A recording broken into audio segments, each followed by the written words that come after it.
હું જય સોકાતમારામ દિલાવત 3/7/2025 રોજ એક મરીન ડિપાર્ટમેન્ટના ઓફિસર આશિષ વાનખેડેના ત્રાસથી 7 મહિનાના લાંબા ત્રાસથી જે મેં ઝેરી દવા પીધેલ, જે આજે 6 મહિના થઈ જવા છતાં પોલીસ કોઈ પણ જાતની કાર્યવાહી આ ઓફિસર ઉપર કરેલ નથી.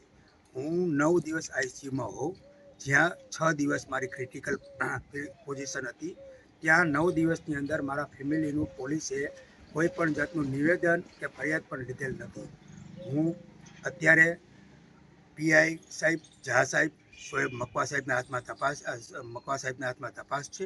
મેં ડીવાયએસપી, એસપી, ડીજીપી સાહેબ અને ગૃહ મંત્રાલયમાં પણ અરજી આપેલી છે, જ્યાંથી અત્યાર સુધી કોઈ કાર્યવાહી થઈ નથી. મારી આપ શ્રી સાહેબોને નમ્ર વિનંતી છે કે મારી અરજીને ધ્યાને લઈ મને ન્યાય મળે તેવી હું આશા રાખું છું. અને આ નાનકડી મેટર નથી. નાની મેટરની અંદર પોલીસ એફઆઈઆર કરવા જાય છે, આવડી મારી મોટી મેટરની અંદર મારી આજ સુધીની અંદર કોઈ પણ જાતની કાર્યવાહી થઈ નથી. તો બે હાથ જોડી અને તમને વિનંતી કરું છું કે મને ન્યાય મળે. હું નાનો માણસ છું, સામેવાળી વ્યક્તિ સરકારી ઓફિસર છે, તો જેના ઉપર કોઈ કાર્યવાહી થતી નથી.